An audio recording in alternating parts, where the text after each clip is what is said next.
ये कहानी है दो दोस्तों की जो कि एक छोटे से गांव में रहते थे। एक बार वो दोनों किसी काम से शहर गए और वापस अपने गांव लौट रहे थे। उनके गांव तक पहुंचने के लिए उनको एक घने जंगल से होकर के गुजरना था और जब वो उस जंगल से गुजर रहे थे तो एक दोस्त को प्यास लगी और वो पानी ढूंढने के लिए रास्ता भटक गए। थोड़ी ही देर बाद शाम हो गई और रात होने ही वाली थी। तो उन दोनों की नजर एक गुफा पे पड़ी जो कि पेड़ों से घिरी हुई थी चारों तरफ से। तो उन्होंने सोचा कि यही जगह ठीक है रात बिताने के लिए।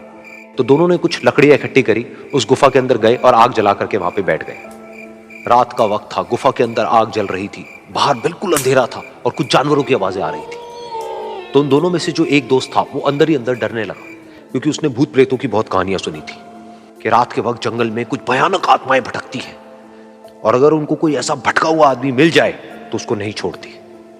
तो जब उसने भूत प्रेतों की बात अपने दोस्त से करी तो उसके दोस्त ने हंसते हुए उससे पूछा, क्या कभी तूने किसी भूत को देखा है? तो उसने कहा, नहीं मैंने तो नहीं देखा, लेकिन मेरे कुछ जान पहचान के लोग हैं जिन्होंने देखा है। तो उसके दोस्त ने उसको समझाने की बहुत कोशिश करी कि यार ऐसी सुनी सुनाई बातों पर विश्वास नहीं करते हैं, अब तू सो जा और मुझे भी सोने दे, मुझे नींद आ रही है। और इतना कह करके उसका दोस्त वहीं पर लेट गया और थोड़ी देर में सो गया। लेकिन वो जो अंदर से डरा हुआ था वो लेट तो गया, लेकिन उसको नींद नहीं आ रही थी। उसको लग रहा था कि शायद यहां पर कहीं कोई है जो छुप करके कहीं से उसको देख रहा है। उस आग की वजह से कुछ परछाइयां बन रही थी वहां पर पत्थरों पर, तो उन परछाइयों को देख करके भी वो डर रहा था। फिर कुछ घंटे तक ऐसे ही चलता रहा। फिर उसके बाद में क्योंकि वो थका हुआ था तो उसको नींद आ गई। लेकिन नींद आने के कुछ देर बाद ही उसको एक सपना आया। सपने में उसको एक बहुत ही भयानक परछाई उसकी तरफ बढ़ती हुई नजर आई। अब जैसे जैसे वो अंदर से डरता चला जा रहा था, वो परछाई उसके और पास आती चली जा रही थी और बड़ी होती चली जा रही थी। और उस परछाई में एक हाथ उसको नजर आया जिसके बड़े बड़े नाखून थे, और वो हाथ उसकी तरफ बढ़ता चला गया और उसके गले तक पहुंचने ही वाला था कि तभी वो डर करके एकदम से उठा। फिर उसने अपने दोस्त की तरफ देखा जो कि सो रहा था, उसको पकड़ करके जोर से उठाया।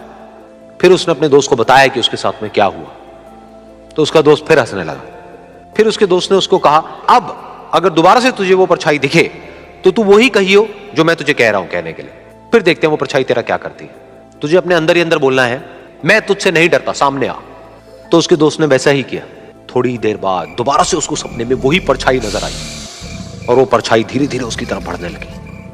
लेकिन इस बार वो उस परछाई से डरा नहीं, बल्कि अपनी पूरी हिम्मत जुटा करके उसने वही कहा, मैं तुझसे नहीं डरता, सामने आ।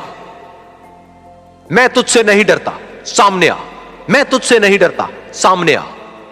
जैसे जैसे वो ये बोलने लगा वो परछाई छोटी होने लगी और उससे दूर होने लगी। वो बोलता रहा, वो परछाई छोटी होती रही और धीरे धीरे वो परछाई दिखनी बंद हो गई।